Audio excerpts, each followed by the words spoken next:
All right, I want to welcome everyone to the Climate Action and Advisory Board meeting.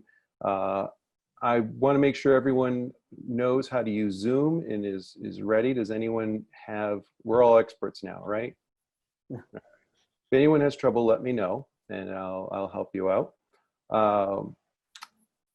First is, and also I want to make sure that we all put our full name on the screen. So if anyone has something that says iPad or so forth, make sure you change your name to your name. I apologize if I get distracted. I'm flipping through Windows so that I can read the agenda and see you.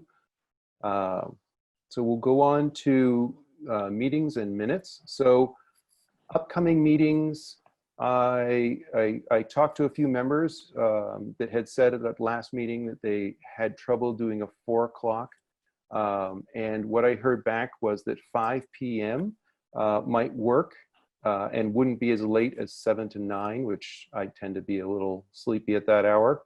So I wanted to ask, for people to raise their hands if they're okay with doing the third Wednesday at 5 o'clock. For our meetings for the foreseeable future. All right, anyone object? It looks like all the members were in favor.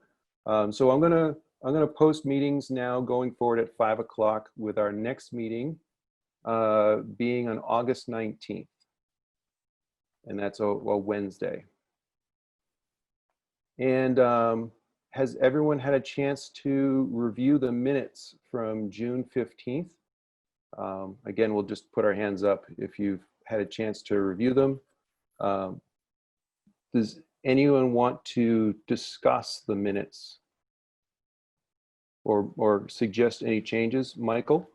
I thought the minutes were amazing in terms of thinking about next steps. And I went back to look at some of our previous minutes where there's been a lot of really rich content in there. And I'm wondering if somehow we re-record these separately in a chronicle. For instance, the last minutes had a really good idea at some point in the future to have a separate discussion of the board as we look at the role of renewable energy credits. Brian, you had mentioned that we really need to begin to think about not what we have done in terms of actions, but what we need to do in the future. And as I read through it, John did an amazing job in culling out what I would really call next steps. And I would hate to lose that information as we kind of move forward with so much on our agenda, that we help to be focused by the things that are brought out in those minutes, because it'll help be a guidepost to the future. So it was one thought I had as I was reading through it. Okay. I thought they were great, and I would be the first to accept them.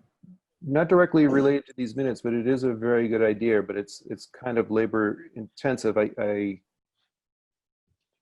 noted. Yes. Yeah, it is. Make a list.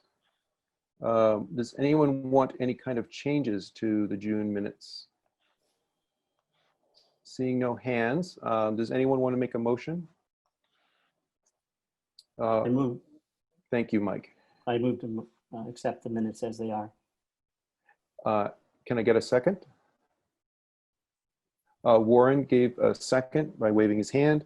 All those, we have to do a roll call vote to vote in the minutes. So I'll start with Mike. Mike, do you approve the minutes?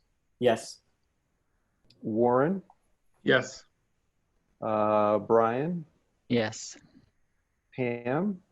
I didn't read them closely, so I think I need to abstain, but I'm sure I would. Okay. Jake? Approve. Great. And Courtney? Approve. And John? Yes. Great, and I approve as well. So the minutes are approved. Thank you. All right, so for chair's update, I have kind of a sad update. Have you heard about Peter's health? So Peter is been diagnosed with a pretty serious illness. and he's not going to be available. He didn't tell me he wasn't available, but I'm going to assume he's not available to come to these meetings going forward. If you want to follow up with him, there's a Meal Trains website, and I can send that to anyone who requests, and to help him out. But yeah, he's in a tough medical situation and won't be joining us. So we'll send him our best wishes and speedy recovery. And I have a bunch of other updates, and that's kind of a sad one. Does anyone have any comments about that? Okay. Sorry, I'm switching through screens, so it's kind of awkward to talk like this.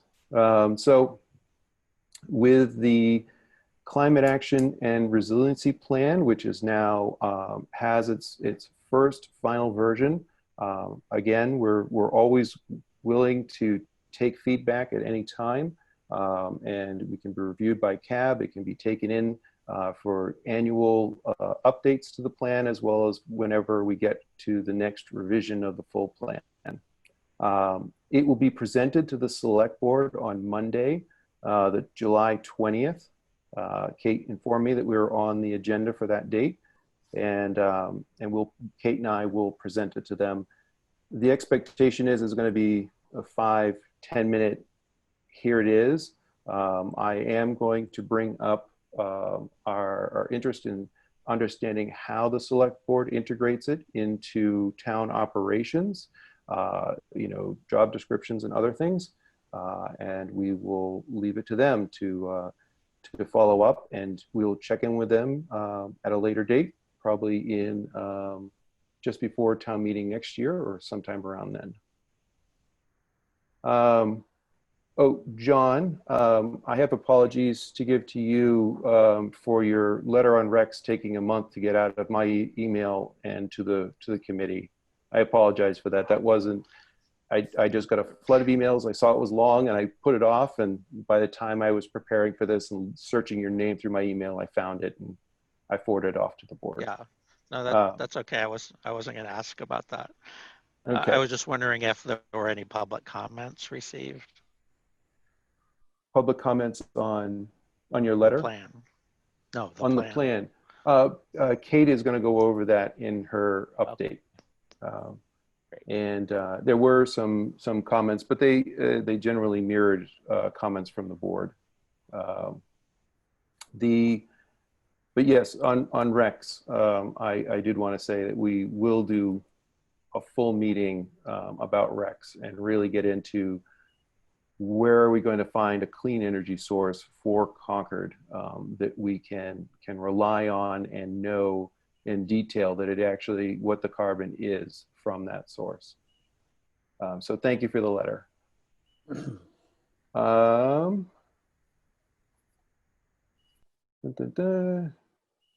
So next thing was town meeting. I wanted to comment about town meeting now has a date of September 13th at 1 o'clock on the football field over at the high school. There will be, the format is this, I don't think I should give the best update for town meeting because there is a lot of moving parts and I'm not the most up to date on it. But my understanding is that they're going to have a very large consent calendar with 10 citizens required to take any article off that consent calendar.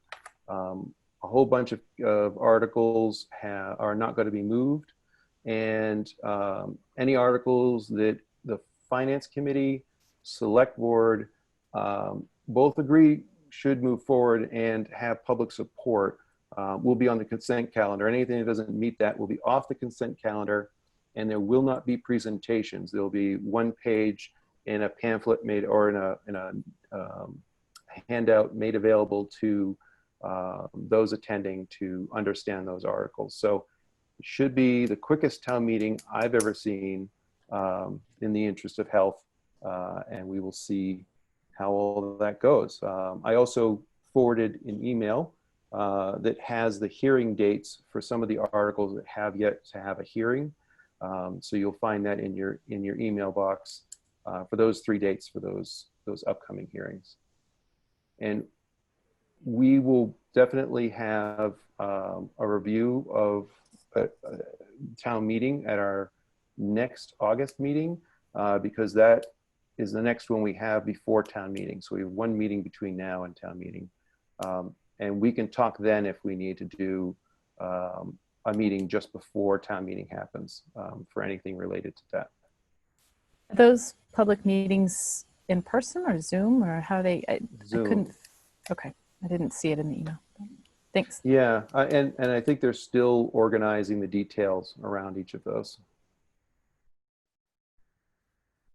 All right, hearing dates, August. Oh, I wanted to remind Warren, Sean, and Ruthie that after town meeting, you can renew your membership to CAB or leave CAB, but you should let Kate know your intentions so that we can get green cards if we need to, or not do the legwork if we don't need to make sure that the board stays filled. And those are my updates. Does anyone have questions on what I gave as an update or follow-ups? Seeing no hands physically raised, I'm going to let Kate do her director's update. Great, thank you.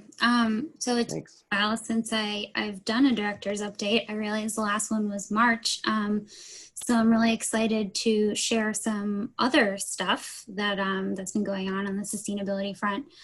So I shared in the meeting packet my update, but I'll just share some of the highlights with you all.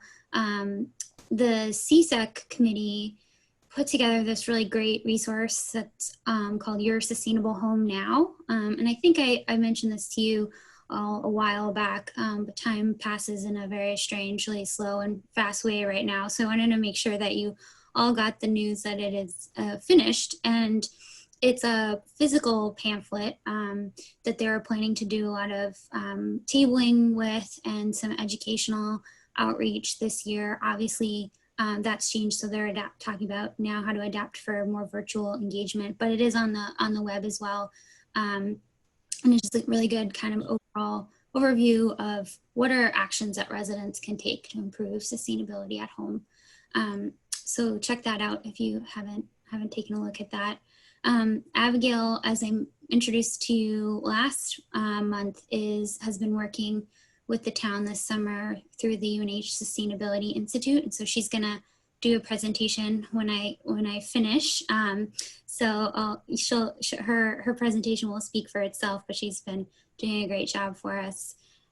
We applied for an MVP action grant for funding to help facilitate an integrated water management plan, which is one of the priority actions in the climate action plan, and was also one of the priorities identified in the MVP planning process a couple years ago, and has been something that's been on the table for the town for even longer than that. So clearly a priority, and it fits right into the MVP action grant mold. So fingers crossed that we hear good news about that grant expected later this summer or early fall.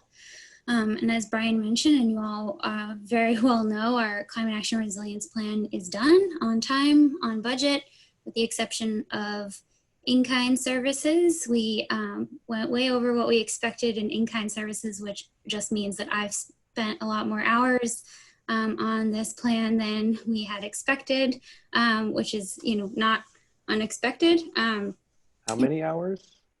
449 hours is what I reported to the state, which is the equivalent of nearly 12 weeks of full-time work that I spent in the last 10 months on this plan. So obviously I'm very excited that it's done.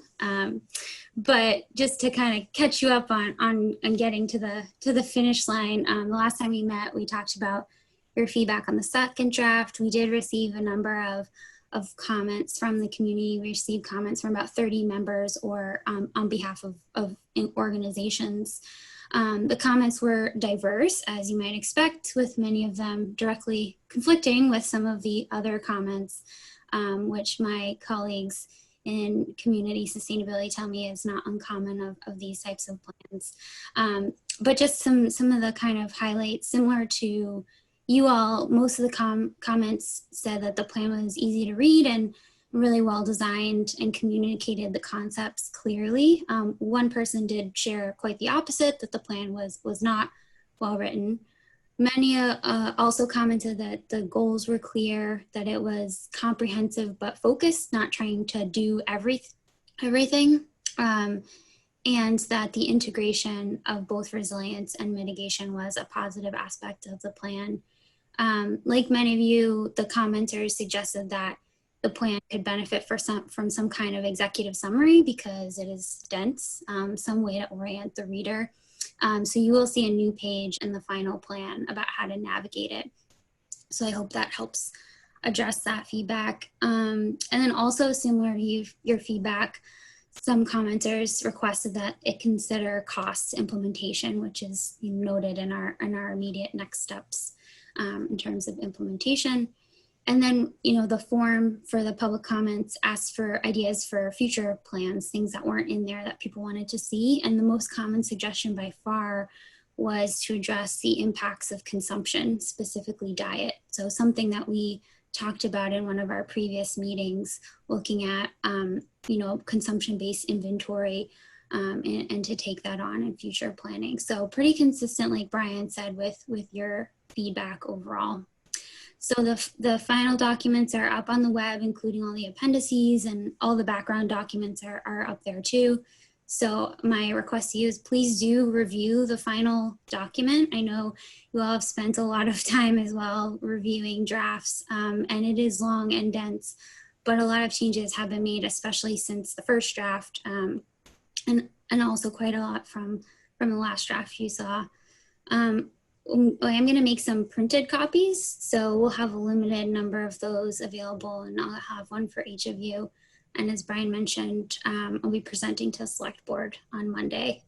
Now we get to move into, go ahead. Sorry, Kate. So on the printing, so you're going to print out the entire plan. You're going to get a bunch of those printouts. Are you also going to get some additional, the blueprints? So just some double-sided of each of the blueprints so that they can be available? I can. I mean, that I can easily print at the office, so I can print those out easily enough. But I'll get a certain number of kind of the full plan bound, so it's easy to flip through. Because I know the online one can be, depending on what you're looking for, can be nice to have a paper one. Yeah, and so now we move into implementation next steps, which I'm really excited about. And one of those next steps includes the launching of an online dashboard. And this was part of the original scope, but it's basically a more interactive way to look at the plan's actions and interact with some of the data that goes into the indicators. So you can kind of click on graphs and see facts and figures, expand some of the actions, and then it will also indicate progress on the actions, so we can update that as we go to show people how we're making progress towards the actions we said we were going to do. And it also will has some connections to what individuals can do. So this, some of these actions seem kind of big picture and maybe not as tangible to individuals. And so this will help to make that connection between, increased electrification. What does that mean for you as an individual resident or business in Concord? And it'll have a blog feature too, so we can continue to kind of work on communicating what does this plan mean for individuals in action in Concord. So that's launching later this month. So I'll share that with you all when that's up. Yeah.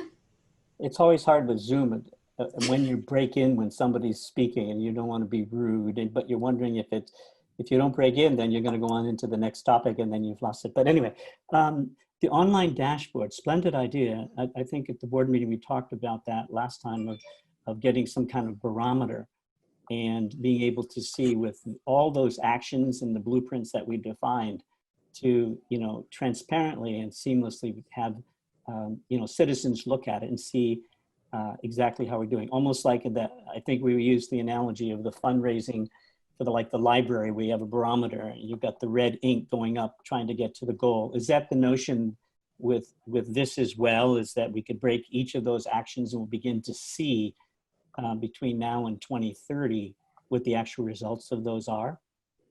Yeah, so it will have, it has kind of the plan elements, and then you can kind of click and it drops down to, here are the 5 priority actions. If you click down to that, you can see by each action, is it awaiting resources? Is it in progress? Is it completed? So it's kind of a, an operational update of where we are in terms of updating it. And then there's a lot of other graphs in terms of like number of EVs registered in Concord. You can see that trending over time.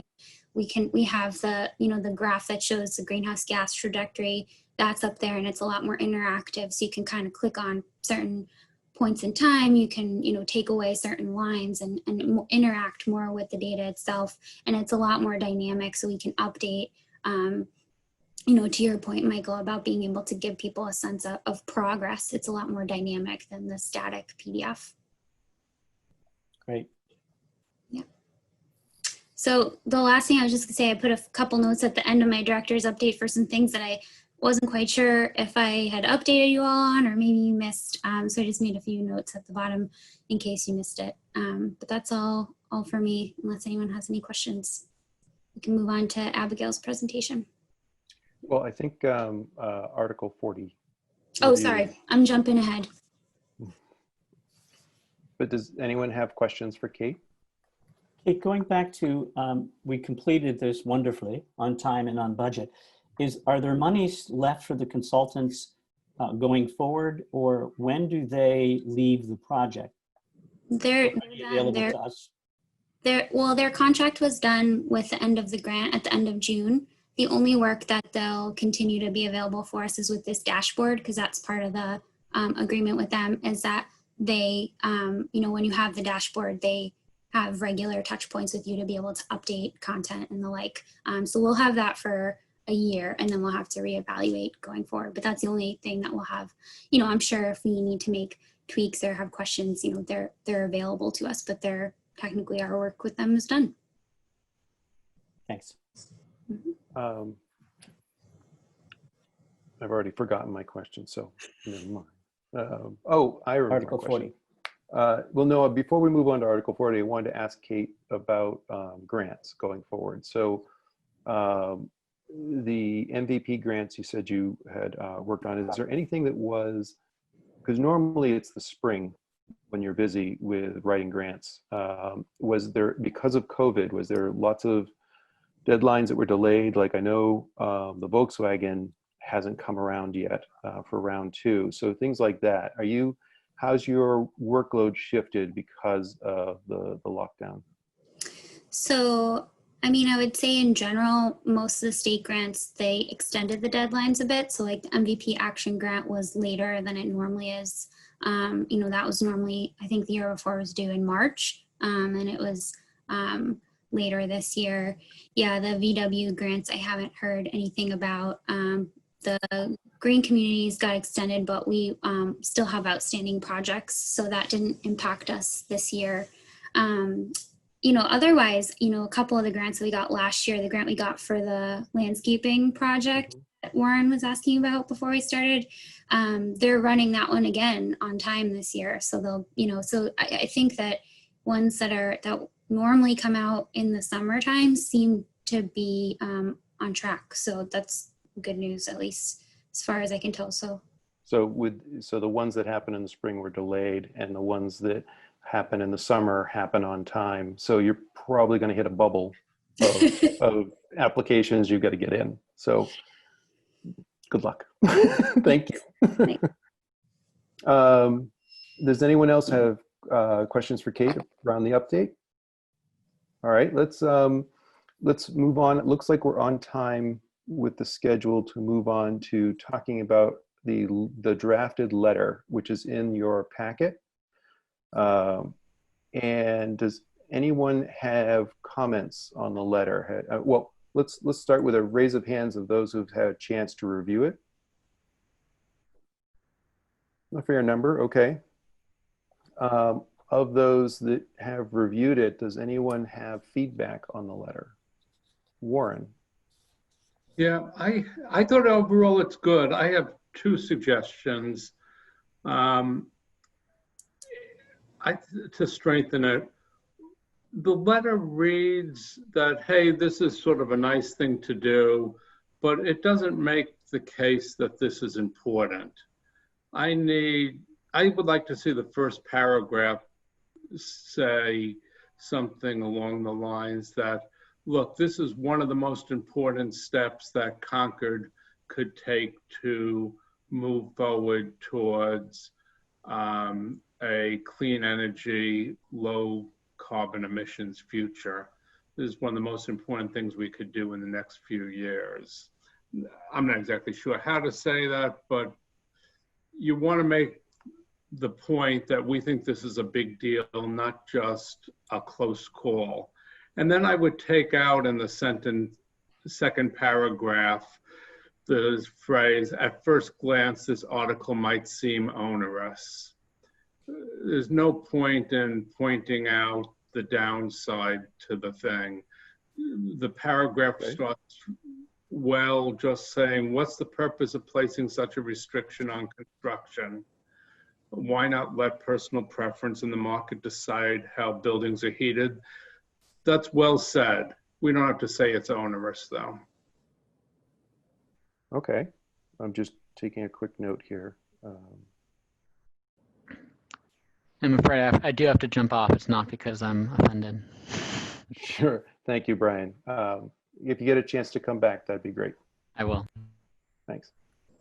All right, as my tiles all jiggle around, anyone else want to give feedback on the drafted letter? I think that was great, Warren. Brian, I had a similar tone that Warren was talking about, just creating more urgency. And the other thing, it ends at the very, it gives you, the paragraph 3 starts and gives you number 1, number 2, number 3. It is the last number that I think we should almost start with, which means that it speaks about, this is aligned with our principles, and I think I can read it specifically, that it's aligned with Article 51, that points out the targets of the townwide reduction and what was voted on and established. Because that's the very powerful part of Article 40, is that this is in concert with what we've already as a town have set. So starting with the strength, I think it would be helpful to it.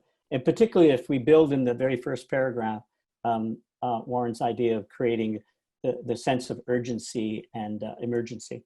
But overall, I thought the letter was terrific.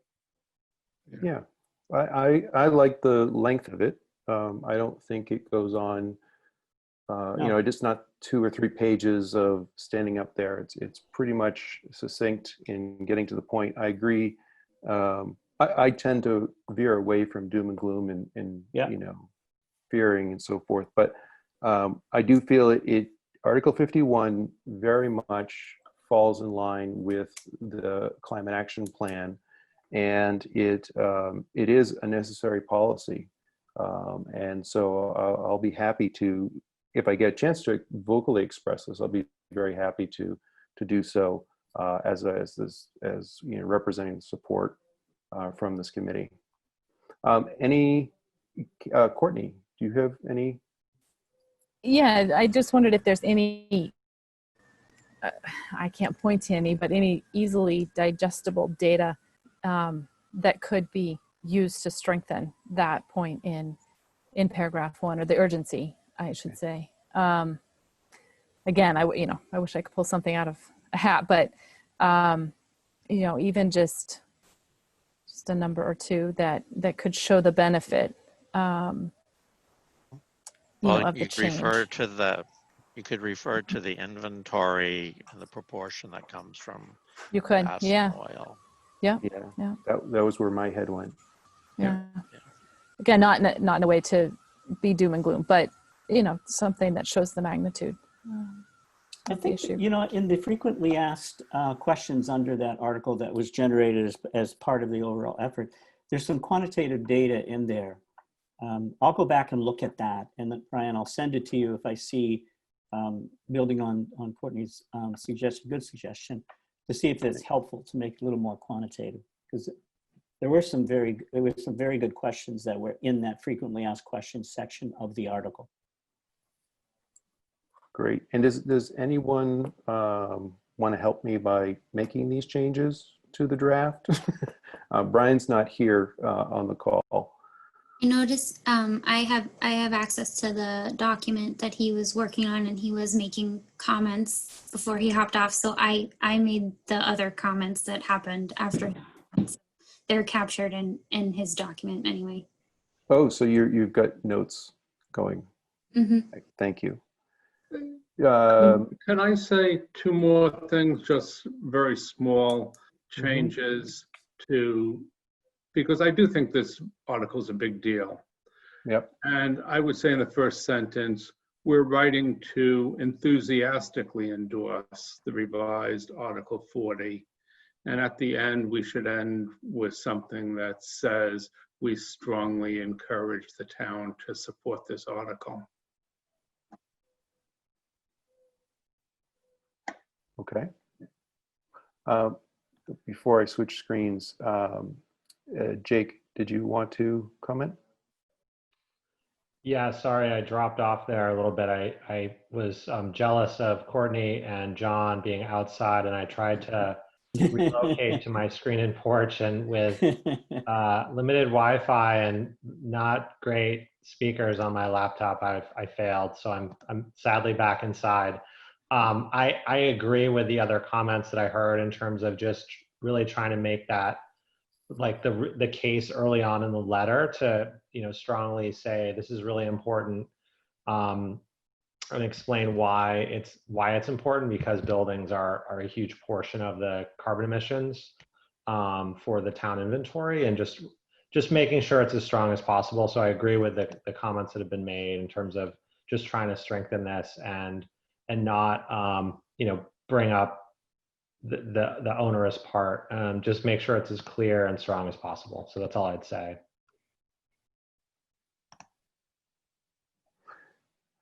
All right. Pam, did you have any comments?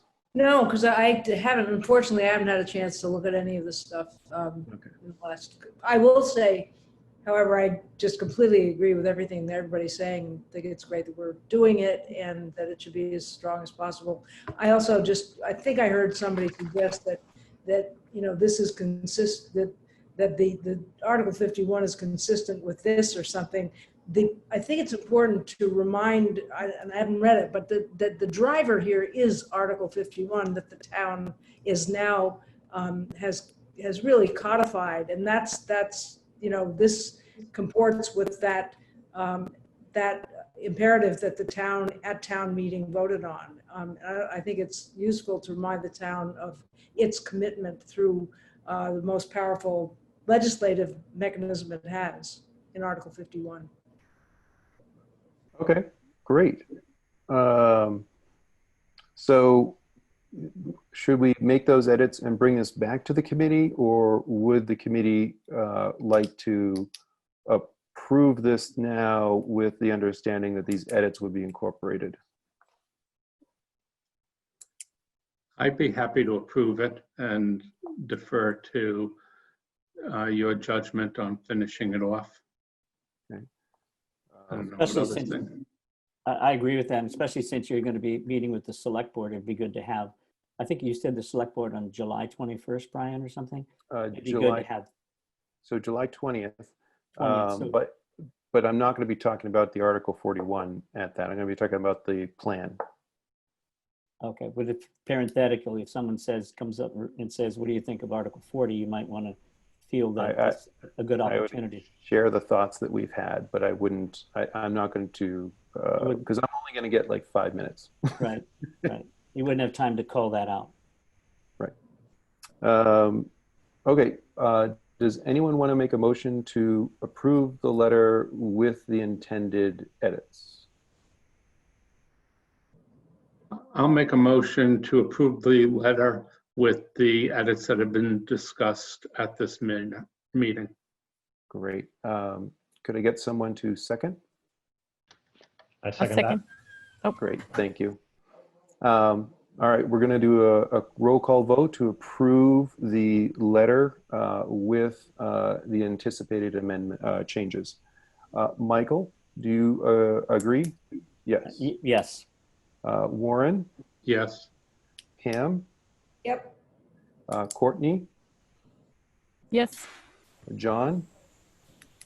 Yes. And Jake? Thumbs up, all right. And I also agree, so it's unanimous. So great, we can put that aside and have it ready for town meeting. And I think we are ready to move on to Abigail. Awesome. Yes. Abigail, I think you should be able to share your screen, but let me know if not. Okay.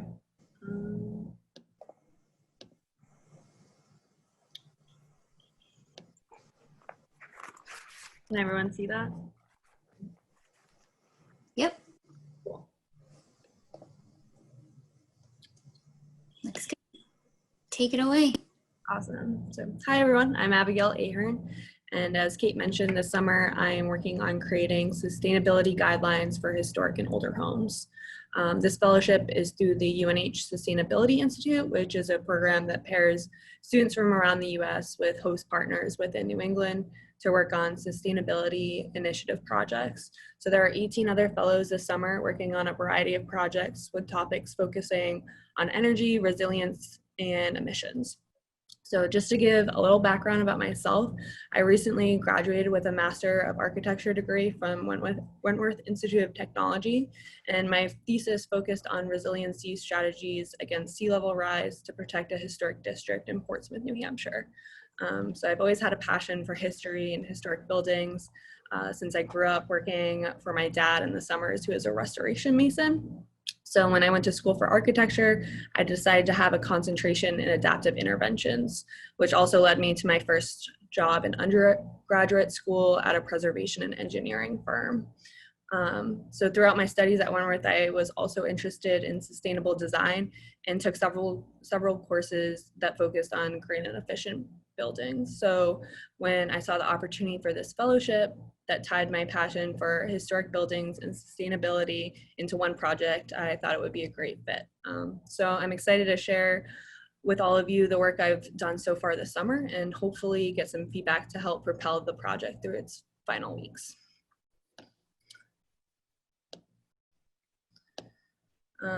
So as all of you know, Concord has a goal of reducing greenhouse gas emissions by 80% by 2050, and about 60% of Concord's emissions come from existing residential and commercial buildings. And I know many people are interested in policy for new buildings, but as an old town with minimal new development, we need to address the existing building stock. And it's been heard anecdotally from folks that they love to do solar or geothermal or replace their windows, but their house is historic or old. So this project was developed to dive into what the barriers and best practices are for sustainability improvements in historic and older homes. And the main goal this summer is to help Concord reach its greenhouse gas reduction goal by creating a resource for homeowners interested in retrofitting their historic or older homes and implementing that resource into the community in an accessible and understandable format.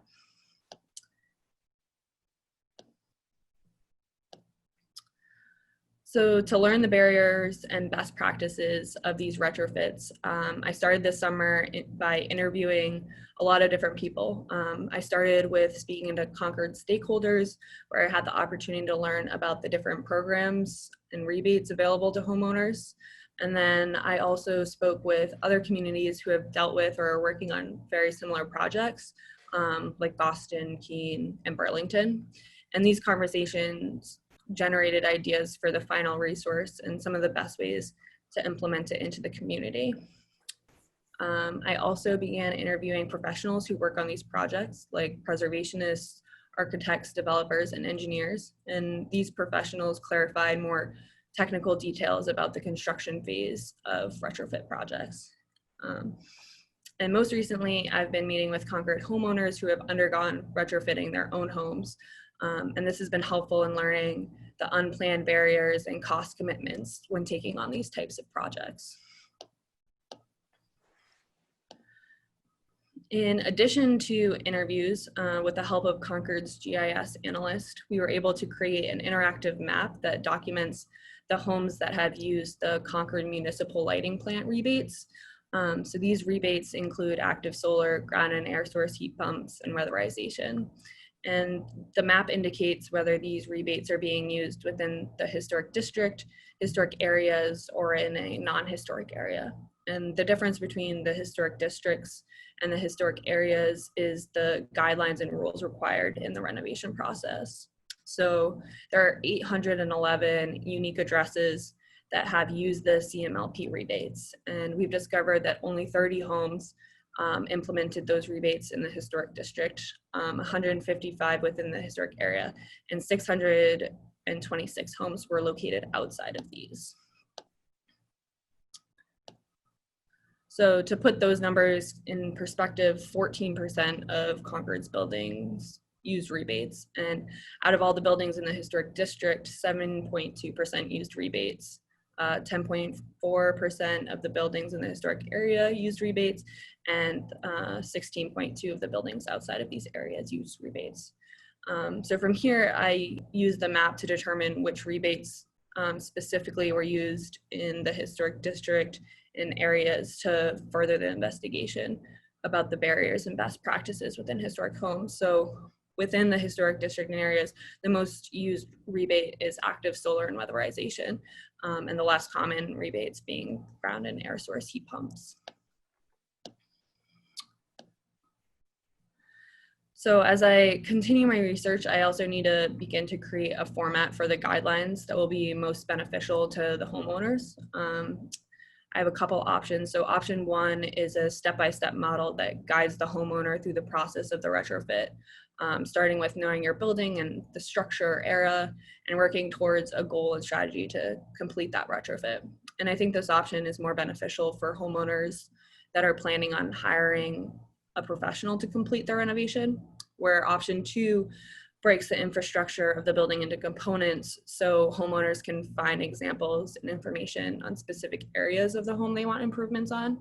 And I think this option is geared more towards homeowners who want to or can do the renovations on their own, since it'll include more technical details. And I think both options or a combination of the two would be most beneficial, along with additional support such as further resources, Concord's building codes and the Historic District Commission project approval list, cost strategies, and professional contacts. So right now, I think it's important to incorporate social justice into our lives when possible. And I think this project serves as an opportunity to do that. So one of the ways I'm planning on including social justice into the work I'm doing this summer is by looking into affordable housing within historic areas. So far, I've located 2 buildings in Concord's historic area that were renovated to create multi-unit affordable housing.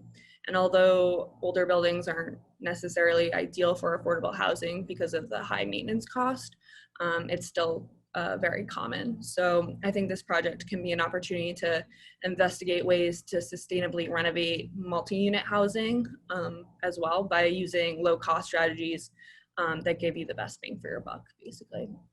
And throughout my research and interview process, I've heard from several people and communities outside of Concord that are dealing with the same issues within their existing housing stock, but don't have the means to give their homeowner strategies to make those needed changes, or don't have the finances to hire a fellow to do that work. So I think this project could help many other small communities, and sharing the results and guidelines is something I want to pursue during the implementation phase of this project. So I'm excited to continue this work throughout the summer, and I'm happy about the amount of interest and support I've been given from the Concord community. So, thank you. Excellent. Well, I wanted to thank you, Abigail. That's a very good breakdown and organization. I'm very happy to see the map with the rebates. That's great data to show that the historic areas are harder to renovate. I mean, it could also be that there's more new construction outside of those areas that is creating those rebates. But it gives us something to work with. And I like your strategies for the step-by-step method versus the looking at the components. It's a good structure for us to start thinking about. And I look forward to what you come up with your final report. Does any other member want to give feedback to Abigail? Abigail, this was really terrific. We spent a great deal of time. There's a lot of research here. I'm curious about one thing that you may have learned, particularly as you talk to Concord residents, and the themes around how we could scale exactly what you were doing there with the different actions that were taken. Did you come away with any insights on how we could dramatically increase the participation levels, whether it's, you know, through various directions? Something pop up? Barriers? Yeah, I think the one thing that came up was when talking to homeowners that have actually done these retrofits is they had to do all of the research on their own and investigate the best practices on their own. And I think giving homeowners this guideline will dramatically affect the amount of people that are doing these retrofits. This is Pam. Are you okay, Nope, Mike? go ahead, Pam. I'm okay, I'm done. Yeah, I mean, I also think this is a really rich subject, and I'm really glad that you've set us up as well as you have, Abigail. This is really a nice document for us to work from. You talked initially about barriers, and there is an obvious difference in what happens in terms of the historic district buildings and the historic area buildings and other buildings. And I just wondered whether you have picked up any specific barriers that have caused this difference, or whether you're just, and it would be entirely appropriate if you simply have assembled the data for us to work through later. But I just wonder if you haven't in your interviews or anything come up with reasons why barriers have occurred more dramatically in the historic district and the historic areas than elsewhere. Yeah, so one of the big barriers with working within the historic district and areas is the fact that the exterior of the building can't be manipulated. And so that becomes a problem when people are trying to implement solar, mainly because the solar can't be seen from the main street or the river. So that's one of the big barriers. And then, okay, can I interrupt for a second? Is that, do you and I don't expect you to know the answer to this, but in the event that you do, is this because of the guidelines that exist that the Historic District Commission itself has to implement? I mean, and is it, I mean, the outside of a building, that's something that can be debated. I just wondered if you know where that particular obstruction comes from. Yeah, Kate can correct me if I'm wrong, but I believe it's the Historic District Commission that has those in place. Heather Gill, who is a senior planner for the town, is on as well. So Heather might be able to add more context there than I could. Not to put you on the spot, Heather. No worries. So the design guidelines that the HDC has provide like it says, a guideline for homeowners. Any exterior change visible from a public way requires an application. Doesn't mean that things can't be done and changes can't be made that are visible from a public way, but they would require an application and approval by the Historic Districts Commission. So I think a lot of times homeowners just don't even attempt it because they don't think that HDC is going to approve it. One of the big obstacles that we have come across are solar panels in the Historic District, which they have approved a few applications over the past 2 years when they're on the rear of a structure, so they're not visible from a public way, for an example. And Heather, on that, I think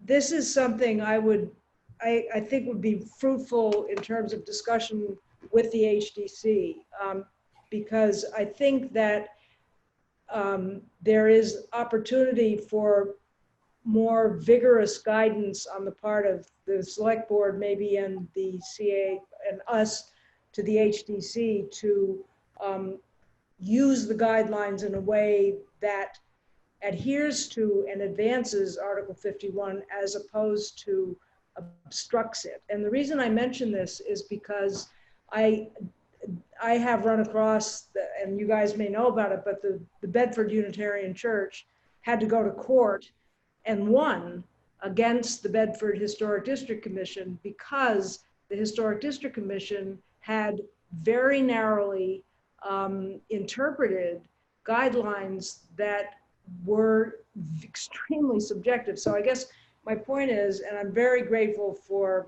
Abigail's work because it helps illuminate this. It's one of the best things that your work like yours can do is, you know, show us a little bit of a hotspot here where we could probably gainfully work with the Historic District Commission and perhaps do a little fact finding on how the guidelines are in fact implemented and whether they need to be implemented the way they are. Using Bedford experience, which was extremely expensive for the town, by the way, and very and ended up with, if you go to the church in Bedford, there are solar panels there now at the objection of the Historic District Commission. So enough said, but I just want to really congratulate Abigail for illuminating this particular aspect of this, of all of this, because historic preservation does sometimes run up against intelligent design for the future with respect to greenhouse gases and carbon and climate. And sometimes we have to work with pre-existing commissions to help them maybe interpret things a little differently in the future. And I think you're bringing that to light a little bit. So thank you. But I also would suggest, Brian, that this is a piece of work that the CAAB should be getting into. Jane, Yes. Jane has her, Simply, I know, yeah. sorry, and there's a lot of hands up. I just wanted to let you know Jane has had her virtual hand up for a little bit now. Oh, thank you. I can't see those. As long as we get that on the agenda somewhere in the future, thanks to Abigail for bringing it to our attention. Thank you. I think we're going to wait for Abigail to finish her report to identify those areas for us to work on. And then we'll pick it up from there. Jane. Thanks, Brian and Abigail. This is Jane Hotchkiss. I'm the Select Board Liaison to the Climate Action Advisory Board and to the HDC. So this is particularly timely and particularly great for me to listen to. Not to mention that climate and clean energy are my personal professional business. So always a passion point. I had a question in terms of the stakeholders. I just was wondering, and maybe it's in the report, and when I see the report, I'll be able to find out, but who the stakeholders were that you reached out to, because, and I know that Heather Gill is on the call, but I would strongly suggest that we think about an HDC meeting in the future for you to present your findings, your report to, because I think that the HDC would be interested in seeing exactly what you've done. Heather, I'm excited that you know about it, but I'm not at all sure that the HDC as a whole is.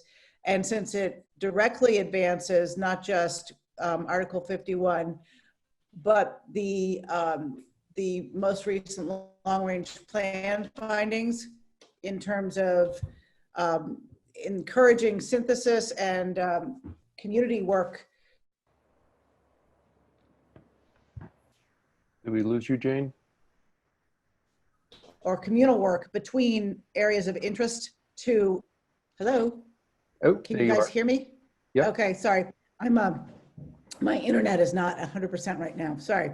Anyway, long story short, it advances our recent long-range plan. It advances Article 51, and I think that the timing of this is particularly important for the town, even so much as looking at several projects. So that's good. Thank you. Great. Thanks, Jane. And I just wanted to, sorry, I just wanted to chime in and say yeah, you know, Heather and Marcia Rasmussen have been involved in scoping this project from the beginning, because I just, you know, posed it to Marcia as like, I think this would be a great project and a great synergy. So I'm excited to hear you say that, Jane. And Abigail and I joined an early HDC meeting when she first started to let them know that Abigail was working on this project, but it's a great idea to circle back with them before Abigail's done. The 10-week fellowship goes by quite quickly, especially in the summer, but doing our best to get to as many stakeholders as possible. Great. John, do you want to go ahead with your comment? Yeah, I just had a couple comments and a question. So I mean, I thought the way you structured your approach was very good. So I'm looking forward to the report. I thought it was interesting that the 3 ground source heat pumps that got incentives were in the historic, I think, areas or districts. So it made me wonder if those were installed as a way to deal with, you know, not having an impact on the exterior of those buildings, and so I'm wondering if there will be case studies or examples of how historic owners of historic buildings have tried to incorporate sustainability and what, you know, strategies they've used to sort of both preserve the historic character of the building and incorporate the sustainability measures. I think the Orchard House did a ground source heat pump and wrote up something like that. So yes, great idea. Could somebody just review what happened at the library in the end? Because the library went through. Well, let me let John finish his comments. I just want to answer his question. So, and then the other comments is, I think, so in terms of, I mean, the solar and historic is always a tension point, but I think the third tension point would be electrification. You know, if solar doesn't happen, well, hopefully the renewable supply is still going to that building, but if it can't be electrified, then it's a problem. So it would be useful to have some context in the report as to, you know, what proportion of the town's buildings are historic and might constrain the town's ability to meet its emission reduction goals. So we have a sense of, you know, how much of a problem is it if we can't find a way to cope with, you know, or reconcile both historic preservation and sustainability goals. And then the other question I had was whether you're going to address climate resilience.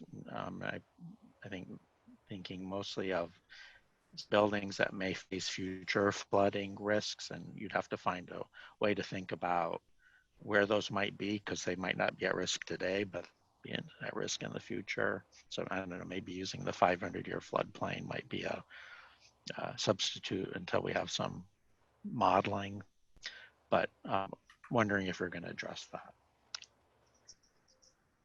Yeah, we have mentioned resilient strategies earlier on, but I think that's something that we could bring back to the table and think a little bit more about. Mm-hmm. And Heather, you had your hand up. I don't know if do you have an answer to a previous question? Sorry. Yeah, I was just going to respond to Jane's comment, just to note that the HDC is aware of this project, and Abigail and Kate did attend an HDC meeting probably like 2 months ago, maybe. So they are excited about the project and to learn more, and hopefully there will be a presentation to the HDC of the final project. Great. I had seen Warren wanted to make a comment, so I'm gonna. Yeah. I'd like, Abigail, first of all, very good job.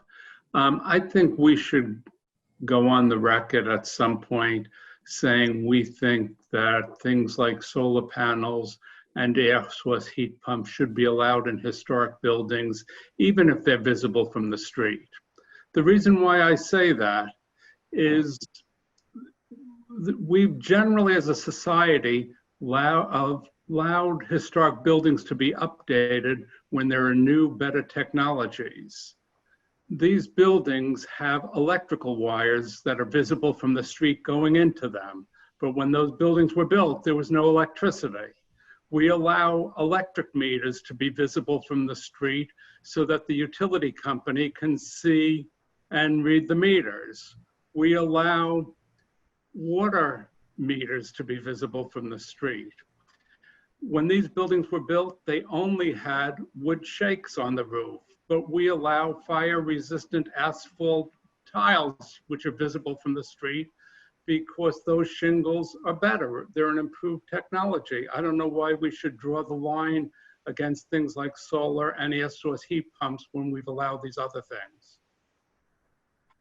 I just have to, I think that was very eloquent. And I think that, again, I'd call your attention to the situation in Bedford that happened a few years ago where, you know, all sorts of things had been affixed to that church. But when it came to solar panels, the HDC had the wiggle room in their guidelines to obstruct it. And I don't fault them for that, but I think Warren's making a good point. And this is a pretty significant issue in a historic town like Concord, where I think Warren is saying exactly the right thing. There should be a statement that, you know, when it comes to solar and other things like that, the HDC should be given just direction as to how it should interpret its guidelines. And I think Warren has made an excellent point. So, and let me just say one last thing. I think ideally, and obviously I'm not on the HDC, they could decide what they want, but I generally think they should be thinking that technology improvements that are an advancement to society are in a different category than aesthetic changes to a building. Okay. I'll add one more comment to that, which is the idea of community solar has been discussed, where residents in a historic district or area which would like to add solar to their home could participate with virtual net metering, which is something that the state utility, the investor-owned utilities offer that Concord Light does not. So solutions like that could also be made available, where the town could provide a space for those buildings to put on their arrays, and they would, on the bill, they would act as if they were on the house. So they would get the benefit of solar and make the investment, but they wouldn't have it physically on their roof. It would be on a designated area. So there are many solutions. And I want to give anyone else who wants a final, be able to talk to Abigail before she goes. Anything else? Anyone else want to give a comment? Okay. Well, thank you, Abigail. It is a great presentation. And Kate, if you could send that presentation to the board, I don't think we have a copy of it. It would be great to have. And thank you very much. Yeah. And thanks, Heather, too, for joining. Yes, thank you, Heather. All right. I think we'll move on to the next, which is discuss agenda items for 2020 meetings. We had talked about this at our last meeting, and this is an opportunity to continue that conversation. I have a whole bunch of notes on things that people would like to work on with CAB. And I know one of them that I wanted to focus on was buildings. But you know what, let me take a quick step back. One of the ideas discussed was doing groups of 2 or 3 members below the open meeting requirements to kind of go over these actions and the blueprints that CAB is listed on. If we had a strong interest in these areas, to work as a small group and prepare it for discussion at the larger committee. That idea of the extra work to do that, I want to get a sense from members, their availability to do such meetings and to prepare these ideas for CAB and kind of keep it from a blue skies discussion to more of a detailed researched discussion. What are people's general thoughts on the approach to starting to dig into this plan and start to take action?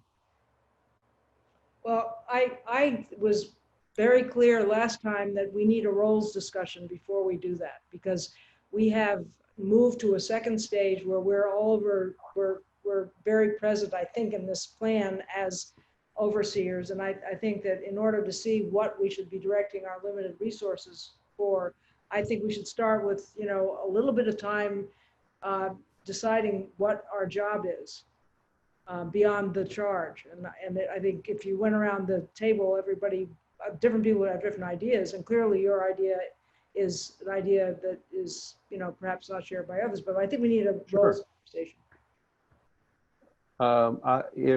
If no one objects, I would go to that kind of discussion unless someone else wants to make a comment on where we should start.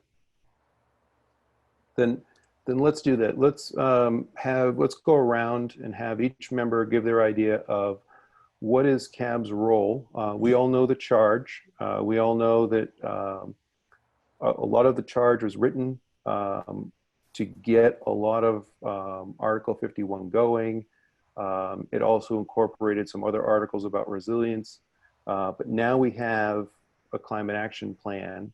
How do you feel CAB can be most effective? And I'm going to go across the screen. So Mike, what are your thoughts? Briefly, I think that our role is as advisors. That's what it says in our title, right? Climate Action Advisory Board. I don't think we're in a position to execute on anything, in part because we don't have the authority to do that purposefully. And also it's not the role that I think that was suggested. So I think as we look at, you know, going off and maybe writing white papers or things like that is probably not the best use of our time, because we're not a research group at all. And if we can get involved in sort of, and I think this came up at the last meeting, what are the priorities of this plan? And what should we be doing specifically to those priorities as they relate to the overall goal for greenhouse gas reductions?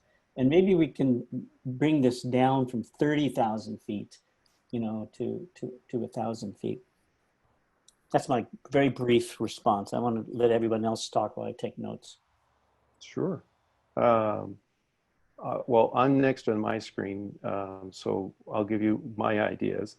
I think CAB is best positioned to help tee up good policies, good strategies, to really dig into these implementation steps, to help and be a resource for those champions that are listed here.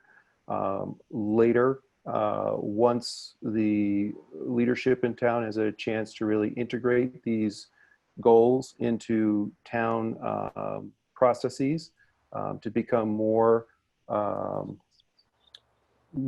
a making sure people continue to follow through on these and are accountable to actually getting these done. But I do think we are a bit of a research group. I know, Mike, you directly said that wasn't what you felt we were. But I think a good example would be on buildings. We can be the group that goes out and researches how do we transition existing buildings through policy into better, more efficient structures.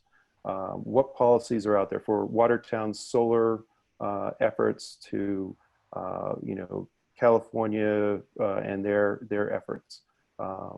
And also to be a resource when we've given other committees or other departments these objectives, these implementation steps, and they struggle and say, well, we just can't do that.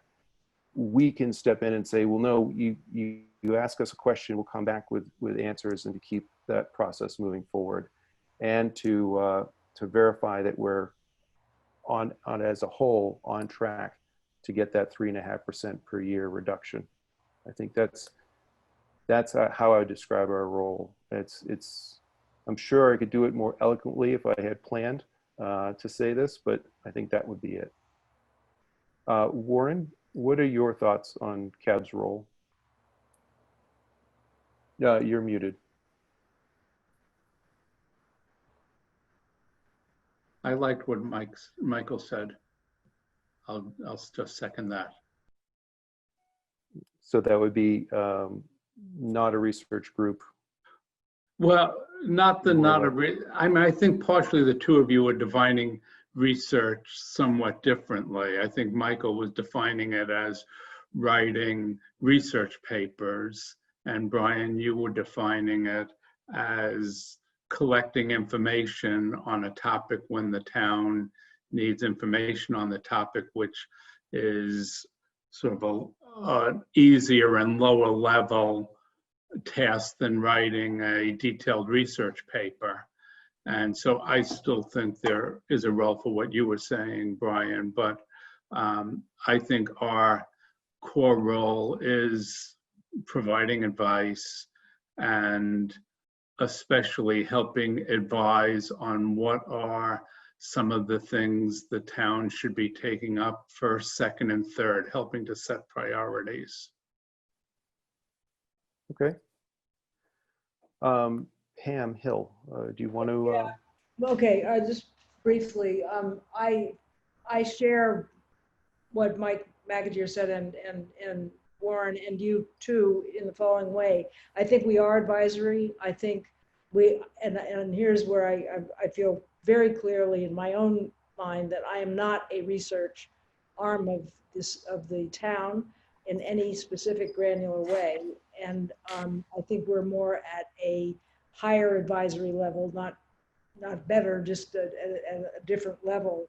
And in that regard, agree with Warren and Brian that we are supposed to be teeing up policy issues that we think are important and helping to set priorities as we also exercise our responsibilities to advise on how well we're doing at meeting the responsibilities imposed on the town by Article 51 and by the plan. So I think it's basically advising on implementation of Article 51, teeing up good policy, setting priorities, and not being perceived as a resource in any granular way. That should be, perhaps we can direct to the extent we know where those resources are, but I would imagine much of that will come from Kate and her people and others in town. Okay. Courtney, what are your thoughts on what our mission is with CAB? I don't think I have a lot different than what's been said, but I think priority, accountability. I do think we can provide resource, or maybe better said, making sure that we're continuing to ask the question and or ask the important questions to get to the point of action and the right action and the priority action. Hold on, I live near the airport.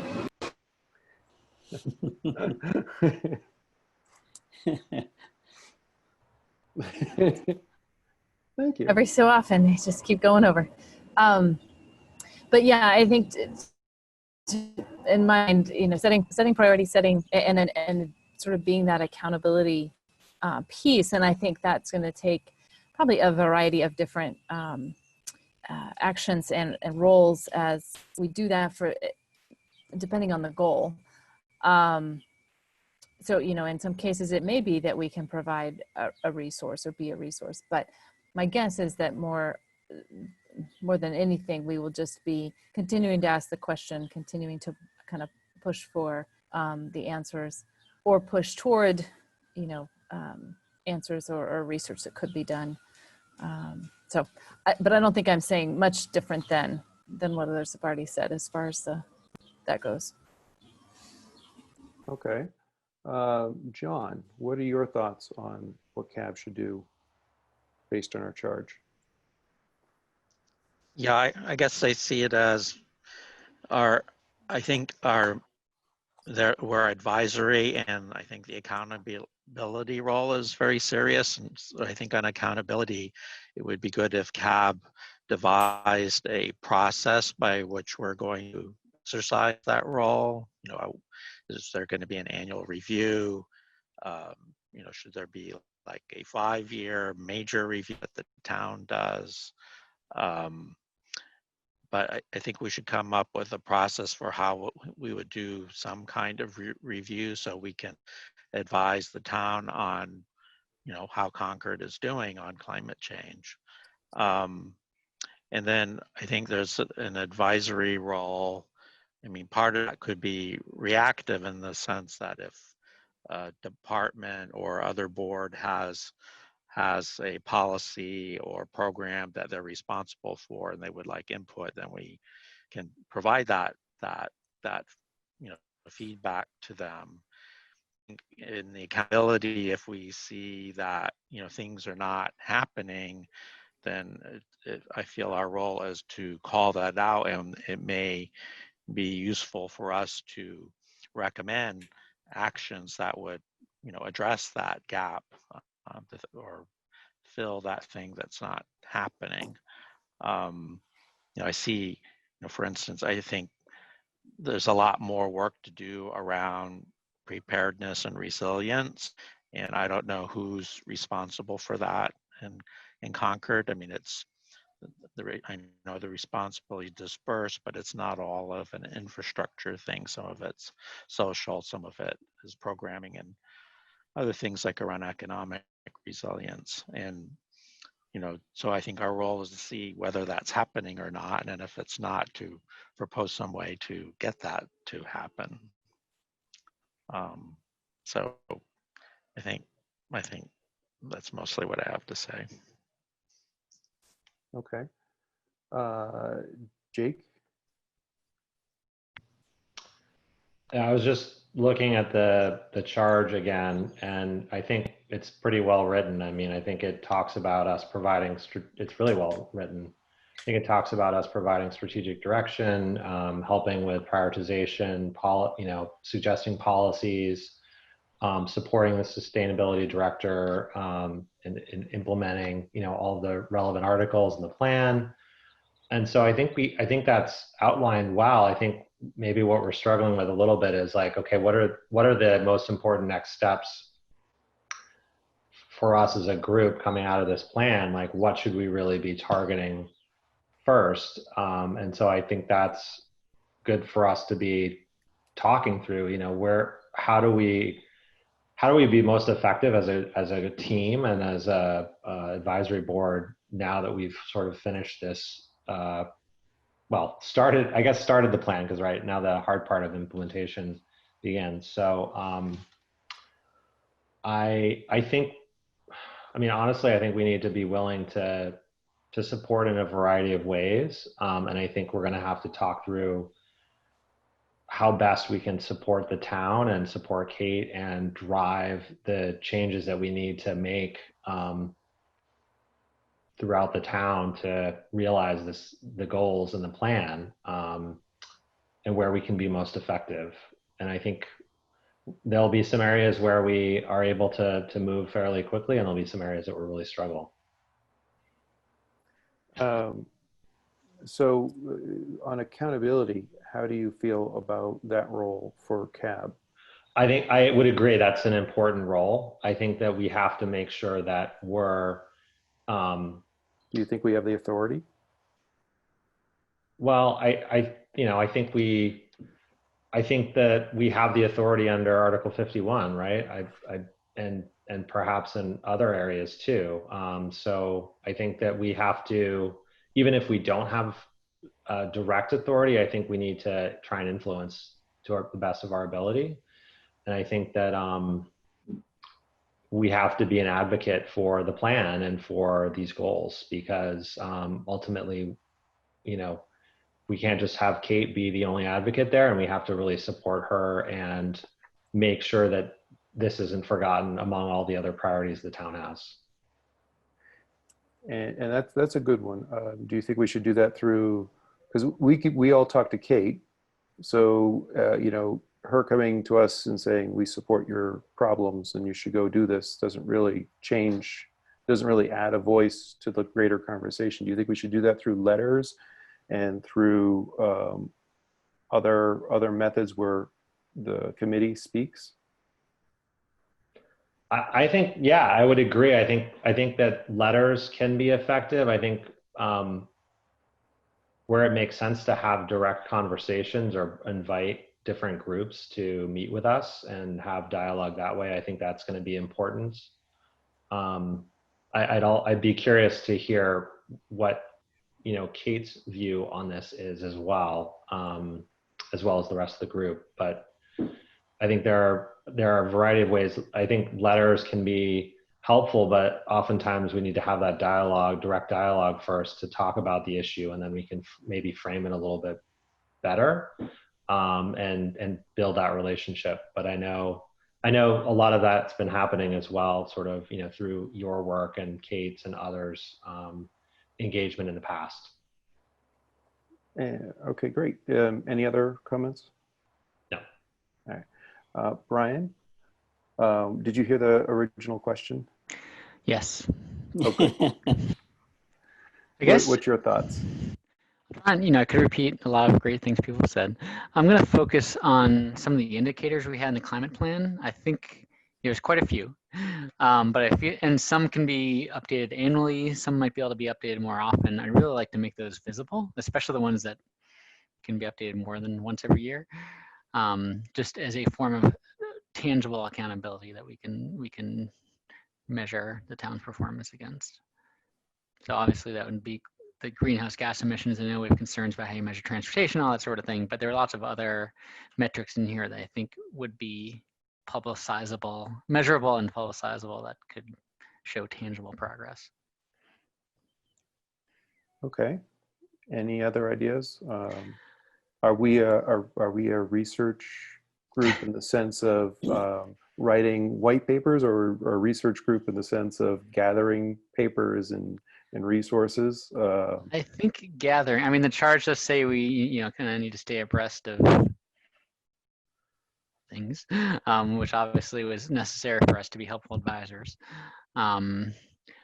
Whether that, I don't have a strong opinion on what that means in terms of our publishing of material. Okay. I guess my one question for Kate, we're supposed to be advising you, but my question for Kate is, how best can we help you?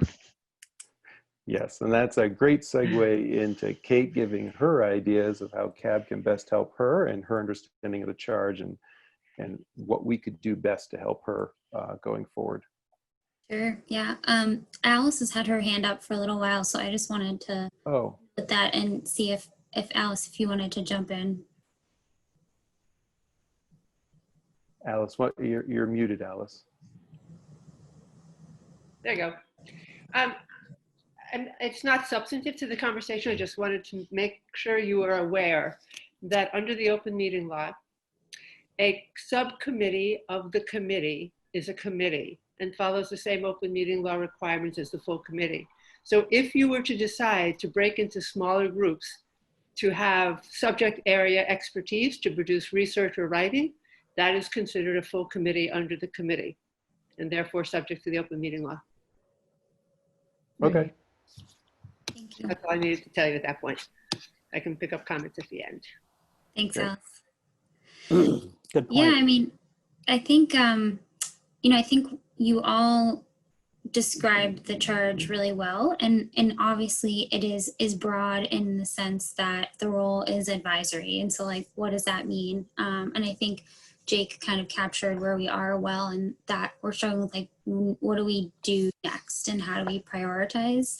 And so, you know, my take would be, I really want to focus on implementing the plan that we just finished, right?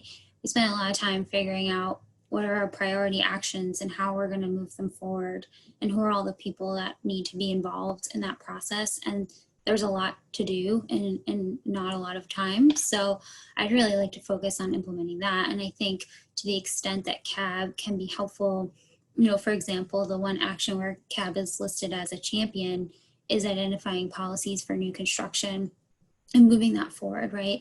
And, you know, certainly I can do the legwork of figuring out what are policies that other communities doing, and should we be doing those? But that's the question. Those are the kinds of questions that CAB can be advisory to, of like, okay, Watertown is doing this. Would that make sense for Concord?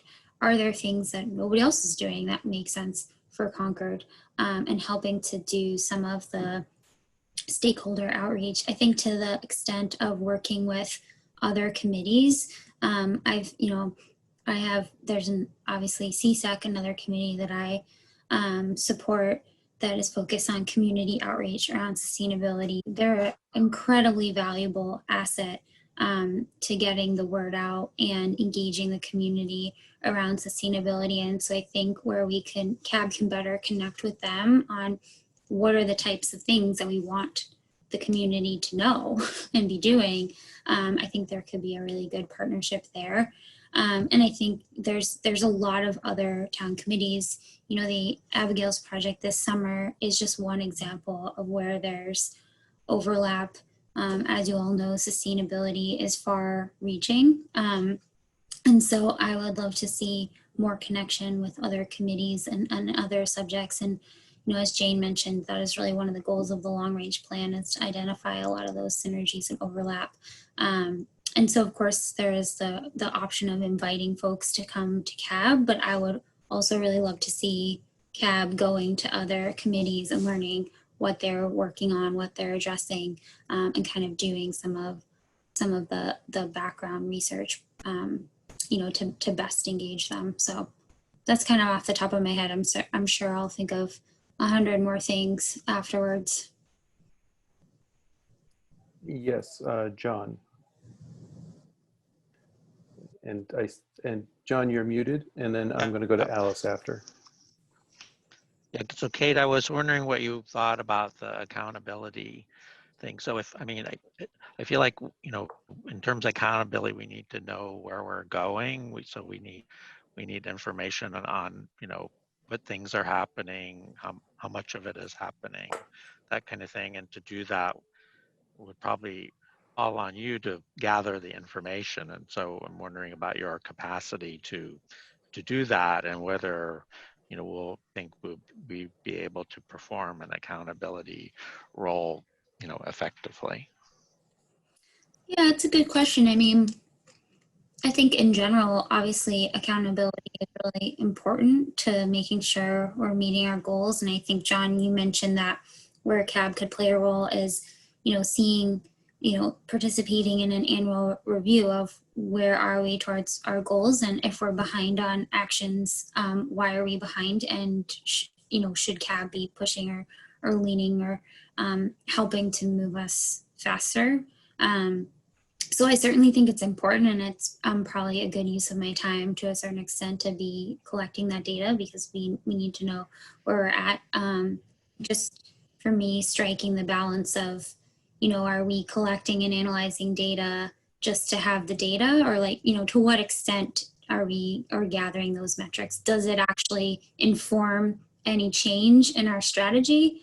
You know, obviously knowing our progress is really important, but then beyond that, you know, the level of effort to getting some of the data and information, does it change what we're trying to do?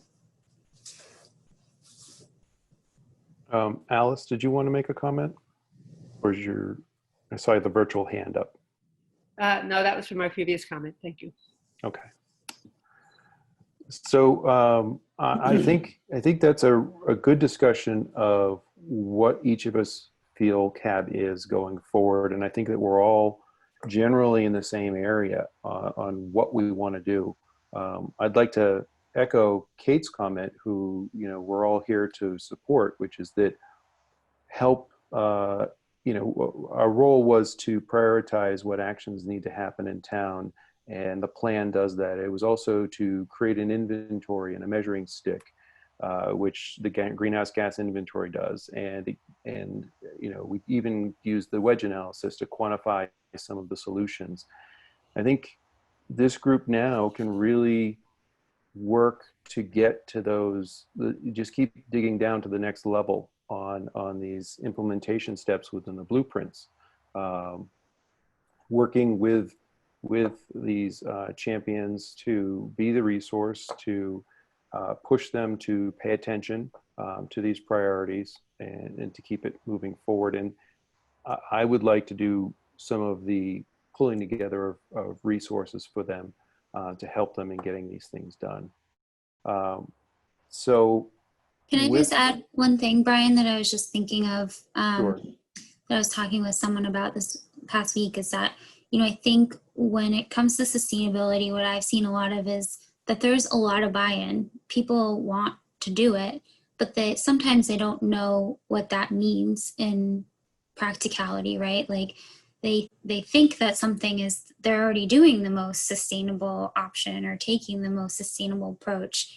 And all that's needed sometimes is to be like, actually, this is your best option. So I think that where we can keep that in mind, that, you know, sometimes it's not so much that we need to get the buy-in, we just need to clearly help with the strategy and the solution that's going to make the most sense. I agree. I agree. I find that a lot. I had a neighbor tell me that she was, you know, she was much more sustainable in her transportation because she bought an SUV that had a small battery and a plug, and she got rid of her Suburban. You know, and her fuel efficiency may have improved, but she really didn't make a large impact. And she did do a lot of embedded carbon with the purchase of the new vehicle that she didn't need. And it wasn't her fault. She just didn't understand what it really meant to reduce carbon output. And I think that's, you know, that was me and my neighbor. I think CAB is that for the town. I think the neighbor would be the town, and CAB would be people like us who understand the bigger context. So I would like to move forward with the discussion about let me go back to the agenda to make sure that I stick to what I said that I want to talk about. So discuss on how to focus on the board's time now that the climate action plan is complete. The purpose is to lead a discussion with CAB about next steps for 2020. Advancing Climate CAB has listed champions in the built environment. So at the last meeting, I had mentioned that I would like to start with this built environment and looking at policies. And this goes to what I thought was our mission, which is that gathering of resources, where we go and look at policies from other areas, bring them together, kind of review them, and make suggestions, excuse me, on how best to proceed on this action and these implementation steps. Do people want to go away with homework to find good policies for us to discuss at our next meeting? Because I don't think we have the resources or time left to really dig into that. Brian, I think you said at the next meeting you wanted to do the town meeting articles too, so just a note. Thank you. His hand, his real hand. John. So I think I'd be interested to hear more about how you think that process would work. So if we were going to look at policies for how to make new development, net zero, Mm-hmm. It seems like we would have to, besides working with Kate, need to be working with the planning department and the planning board. And so I'm wondering how you see this work unfolding. Is it we do the research, which seems like we're going back to the research thing, and then propose something to them, or Thank you, is John. it something where we expect the planning department to take the lead or Kate to take the lead, and then we, respond to provide or input to their work. And then, of course, the accountability role would be, well, if none of that's happening, we, highlight that at some point that there's a need to do. Thank you, John. You focused me back on my core question of how are we going to structure these conversations about things like this building. I had talked about the idea of small groups to work on things and to kind of prep them for these larger group conversations. Alice reminded me about that would be a subcommittee if we were to do that. The other way is for everybody to do their own research and show up and we talk about it in these meetings. That can be very long, drawn out, and generally boring. So that's why I'd hope to break into small groups. How would people like to structure something where, if we're going to, as you talked about with the planning group, should we set aside a series of meetings where we're working with the planning group on this and asking them what are their questions on getting this done, and then researching? Or should we start to research some of the answers that we think we can find for this action plan and present it to them? What direction should we proceed? Courtney, do you have an idea? Maybe. I wonder if there's value in kind of identifying, 3 to 5, I'll just throw that out there. I don't know if that's the right number or not, but kind of key questions that would go into assessing, what this was. And I can't recall, maybe those are already sort of thought out in a blueprint. If so, our work's done, but if not, maybe it's worth thinking through 3 to 5 areas that we need to think about. And, just a couple that come to mind is, well, what are the existing policies right now, whether it be planning, historic commission, I'm sure there's other groups in town, what are the Concord-centric existing policies that are in place? And then looking outside, and I'm thinking it might be worth looking at both New England and far reaching, and maybe there's value to looking at both, or looking at communities that are similarly sized versus very large communities. I don't know, I'm just thinking off the top of my head, but coming up with kind of some focused areas that we could do that research in. I guess my concern is if we just blanket everybody go out and look, it could be valuable. It could also be hard to manage that conversation. I agree. I think it will be hard to manage. That is why, and we also have many different areas to work on in this plan. Right. And I don't want to spend a year working on buildings and then have nothing done on the other areas. So that's the idea where I was talking about smaller groups kind of, going through an area, like 2 of us pick buildings and we do that, we get kind of that baseline answers so that we don't have this assumptions conversation, which tends to happen. So I'm struggling in this section. I got to admit it. Can I make a suggestion? Thank you. I like Courtney's idea of the guiding questions. And I think, starting with what are the policies that exist in Concord that apply to new buildings? What are the barriers that we know of based on other communities, specifically in Massachusetts, in terms of new policy construction? What are some policies that other communities have done that we might want to take a look at? And I think that might give us a good starting point. And I think that's something that I can take a stab at drafting for you all to react to. And so I'm happy to do some of the legwork. And hopefully, if I can, send that to you all with a little more lead time in advance of the meetings, if you all can dig into it and have some thoughts, at the meeting. I think that could be a really productive way to get started. I think one of the things we learned when we began this journey is we looked at what other people were doing, and some of us were very impressed with various best practices. Vermont was doing something amazing around retrofitting residential homes. In Oregon, they were doing some amazing things around figuring out how to pay for all this stuff. You know, how are they going to finance it? So maybe going back and looking at some of those best practices, because it strikes me that one of the things we're struggling with as a board is, and it's come up many times in our conversation, is priorities. What are our priorities? Brian's thinking that it's buildings, and No. Well, let me just finish, Brian.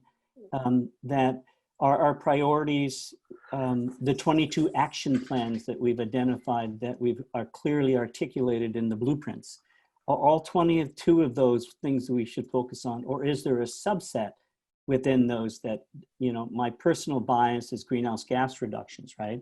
Rather than resiliency, recognizing that resiliency is terribly important. But that if we go back to our charge and we think about what does success look like, it will be achieving those levels of greenhouse gases. And we know from our inventories, it's buildings, transportation, and supply.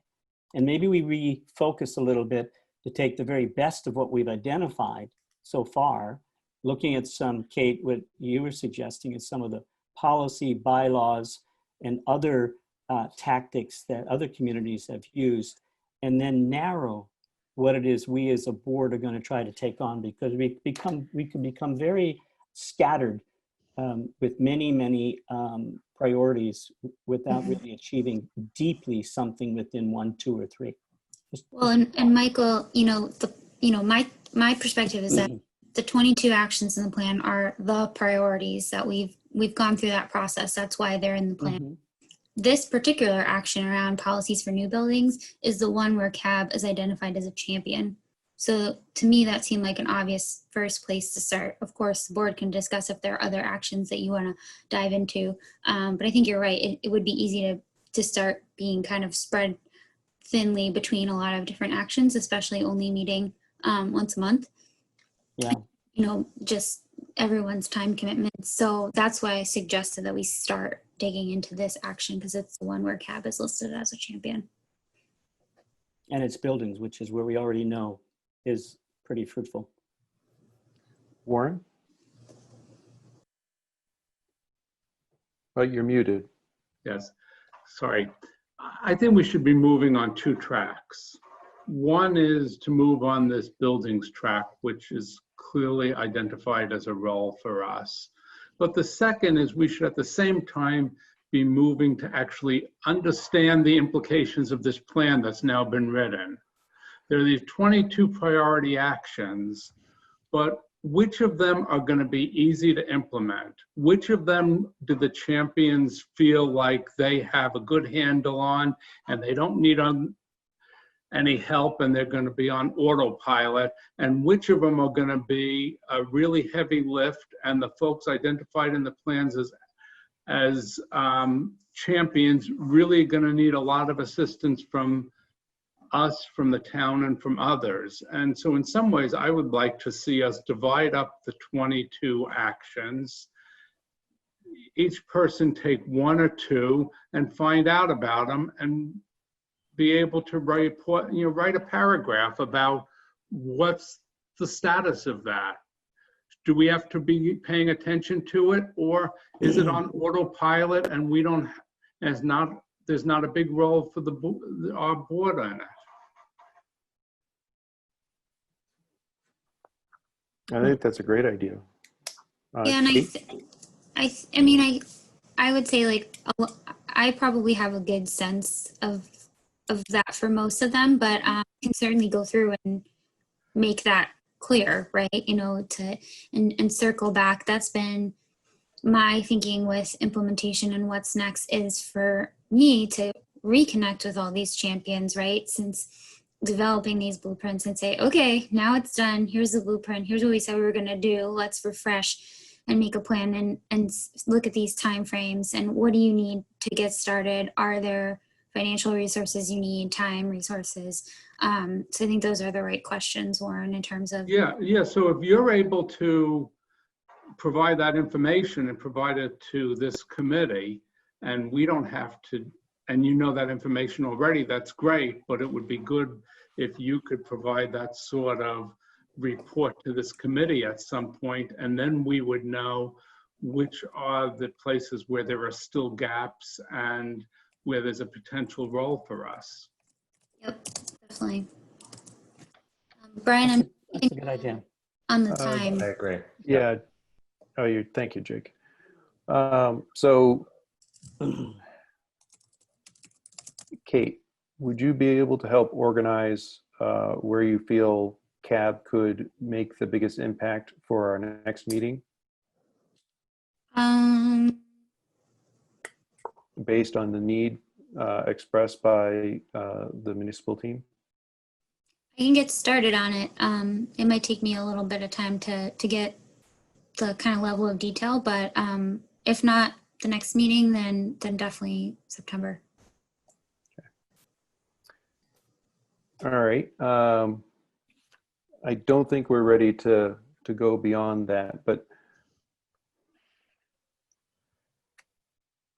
is this a good way to proceed where Warren suggested each of us kind of dig into 2 blueprints and then Kate suggested, well, she kind of knows this and can help prioritize. Kate, how can we best help you? Because I'm struggling to organize this conversation at this point. I think I have my marching orders in terms of looking at all of the actions in the plan and identifying the ones where CAB would be most useful in moving them forward. And then I think also looking at, digging into that action around new policy for new development, where the one that CAB is tagged as a champion, getting us rolling on that one.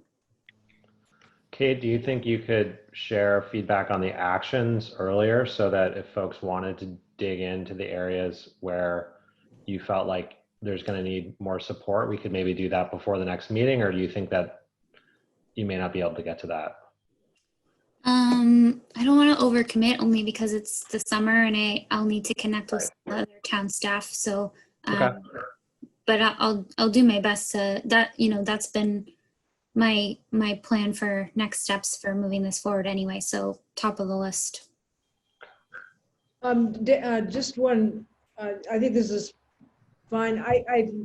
John had, I think, made another suggestion, which I think we should follow up on, which has to do with our core responsibilities with respect to accountability. And I think it would be good for us to have some sort of a process agreed upon wherein we, as the advisory board, can say we have enough information to say that we're, on track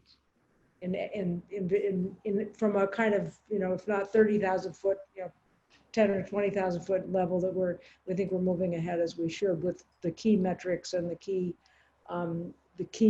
things that could tell us whether we are on track. So I'd like us at some point to cycle back to John's point about process for performing our role to see how things are progressing.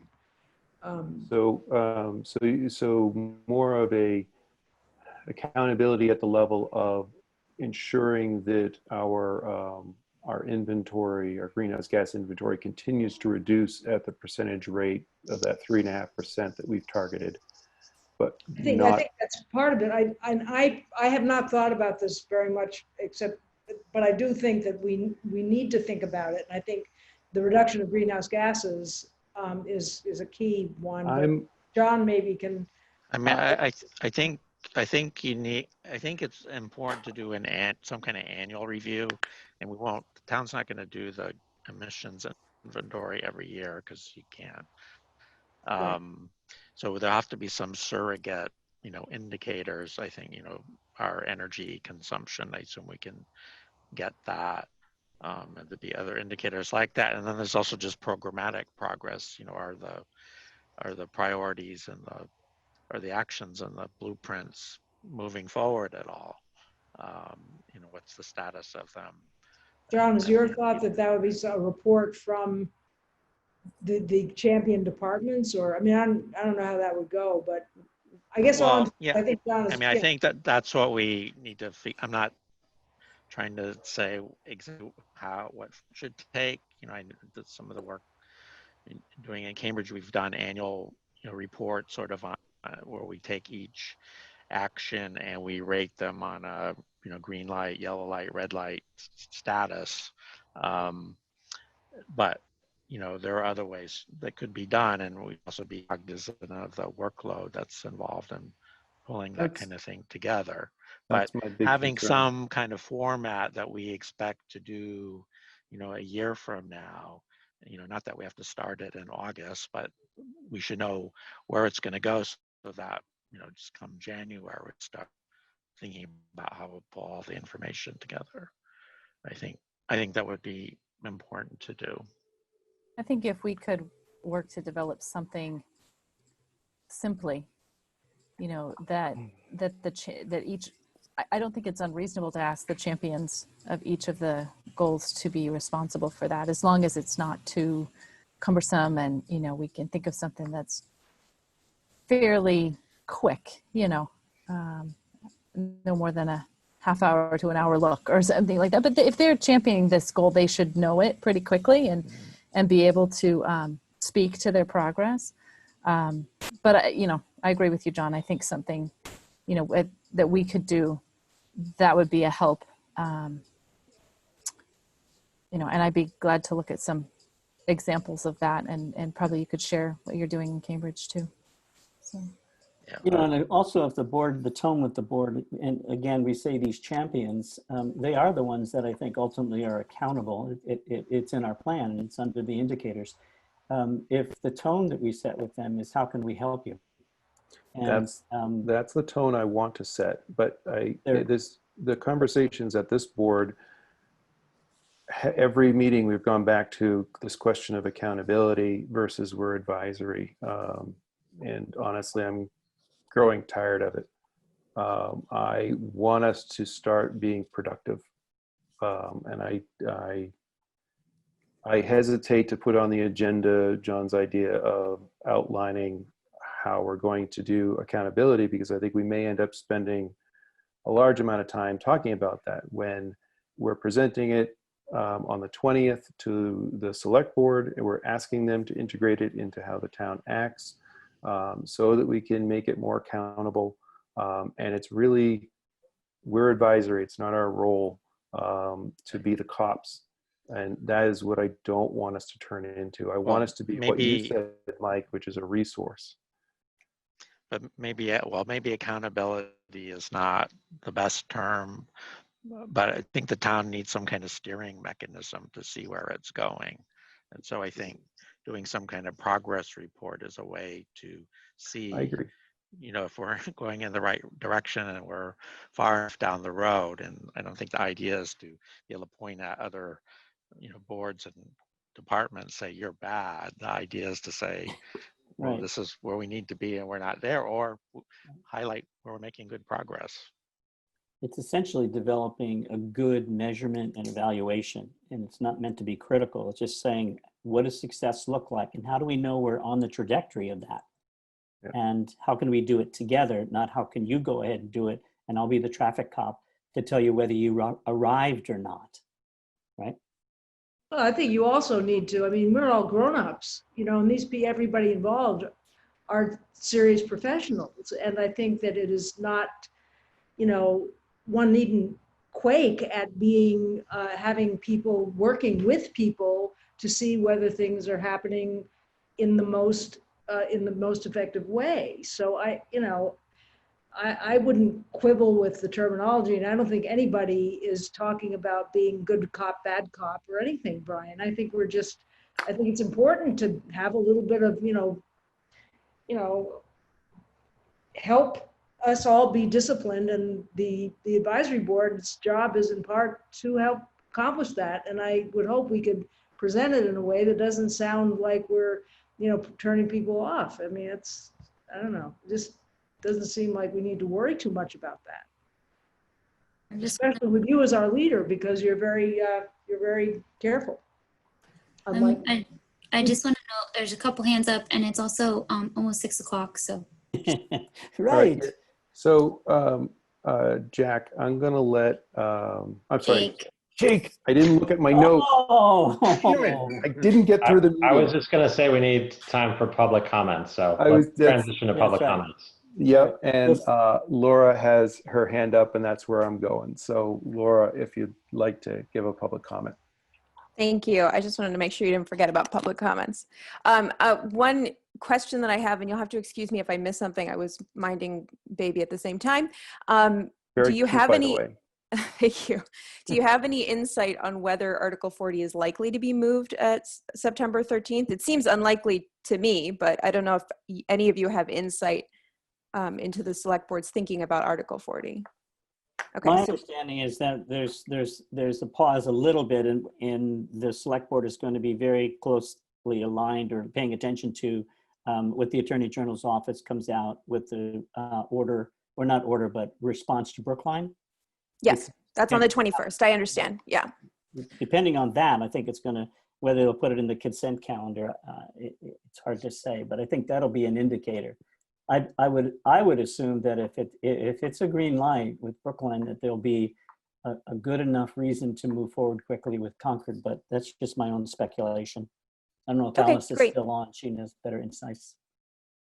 And then this is I can follow up with Brian and Kate separately, but just as a point of public meeting Zoom format, the packet, which I would usually pick up as I walked into the room, is not available online, and I didn't get it in an email. So I wonder if there's a system for, because obviously I'm on your distribution list, or should be on your distribution list, but there are people who come to your meeting who are not on your distribution list. So I wonder if you might want to think through how you share packet information with public members of the public.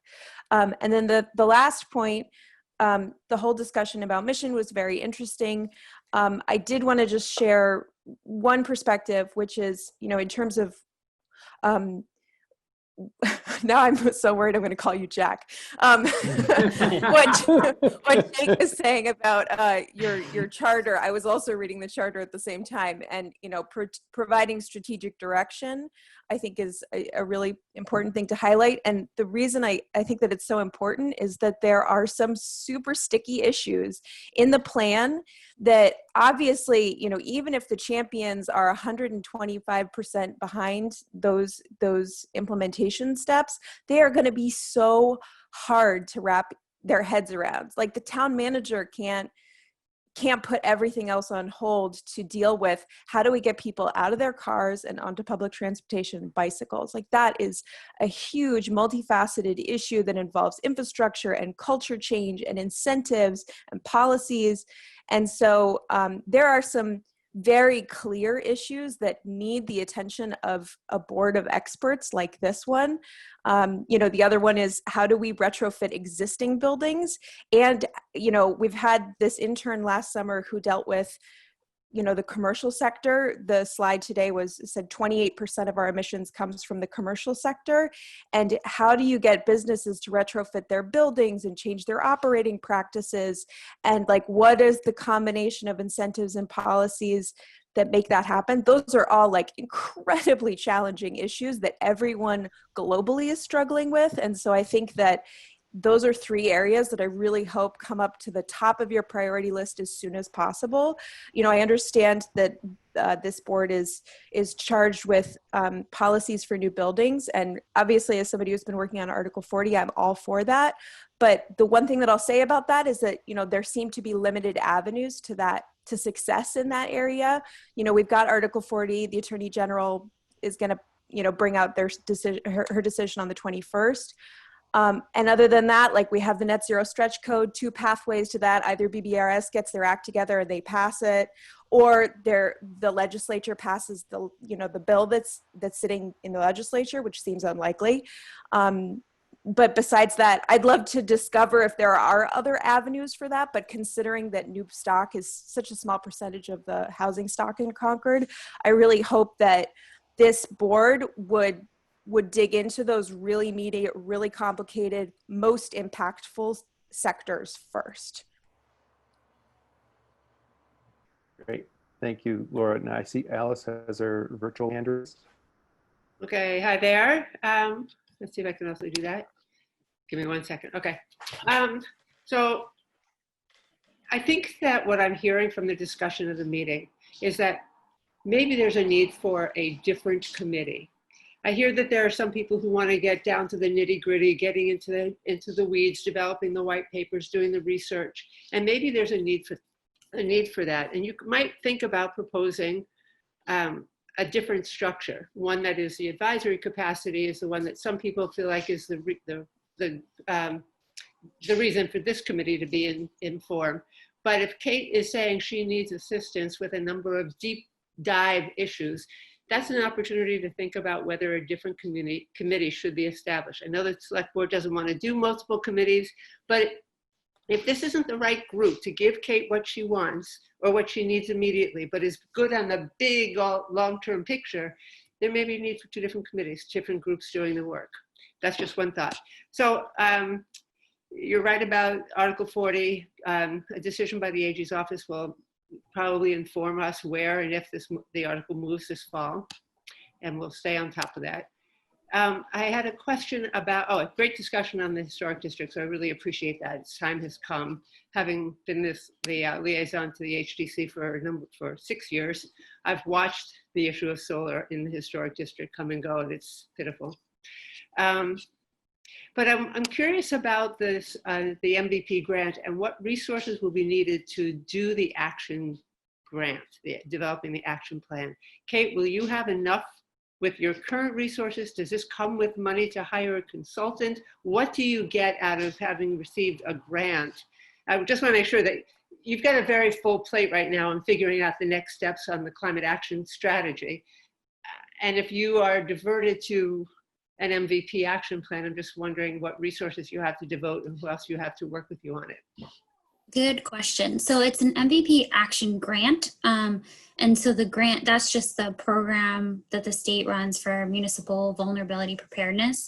And because we were designated an MVP community last year, we were eligible. So that was the grant that funded this climate action plan. And so we applied for another grant to fund an integrated water resource management plan.